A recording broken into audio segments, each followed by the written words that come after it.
மீனாட்சி மைந்தன் YouTube channel நண்பர்களுக்கும் நேர்களுக்கும் இனிய வணக்கம். இந்த நாள் இனியாக அமையட்டும்.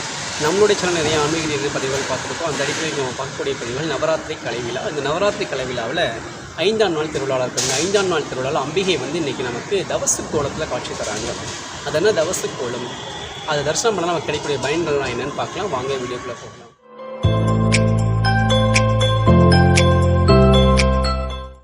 கீர்த்தி வேண்டின் ஆனந்த வாழ்க்கை வேண்டின் நற்பொருள் குவிதல் வேண்டின் நலமெல்லாம் பெருக வேண்டின் கற்பட்ட மூட்டி தெற்கை முன் சென்று பாரில் பொய்யில்லை கண்ட உண்மை திருச்சிற்றம்பலம் தில்லையம்பலம். பொதுவாகவே தவம் அப்படின்றது முனிவர்களும் தேவர்களும் ரிஷிகளும் இருக்கக்கூடியதான் தவம். பெரும்பாலும் முனிவர்கள் இருப்பாங்க. இதில் சில சித்தர்களும் தியான நிலையில் இருப்பாங்க. இந்த தவம் உண்டு.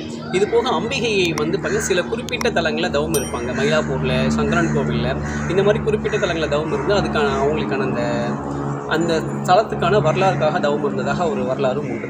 இன்றைக்கி நம்ம மதுரை மீனாட்சி அம்மன் பார்த்திங்கன்னா உலக மக்களுக்காக தவம் இருக்கக்கூடிய ஒரு தவசு காட்சி நமக்கு காட்சி கொடுக்குறாங்க. பத்மாசன பீடத்தில் கால்களை மடக்கிய நிலையில் ஒரு கையில் வலது கையில் ஜபமாலையும் இடது கையில் விபூதி பொட்டலத்தில் தலையில் தாங்கிய நிலையோட காட்சி கொடுக்குறாங்க. ஜடாமுடியோட முழுக்க இது மக்களோட நலனுக்காக மட்டுமே அம்பிகை இந்த தவம் இருக்கிறாங்க.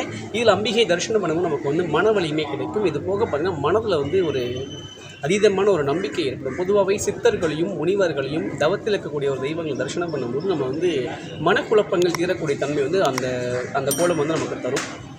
அந்த கோலத்தில் அம்பிகை தரிசனம் பண்ணும்போது மனதில் இருக்கக்கூடிய பிரச்சனைகள்லாம் தீர்ந்து நம்ம ஒரு தெளிவான ஒரு சிந்தனை தரக்கூடிய அம்பிகை தான் நமக்கு காட்சி தரப்படுறாங்க. இந்த தவக்கோலத்தை அம்பிகை தரிசனம் பண்ணி நம்ம வாழ்க்கையில் எல்லா வளங்களும் கிடைக்கணும்னு சொல்லி அம்பிகை வேண்டிக்கலாம்.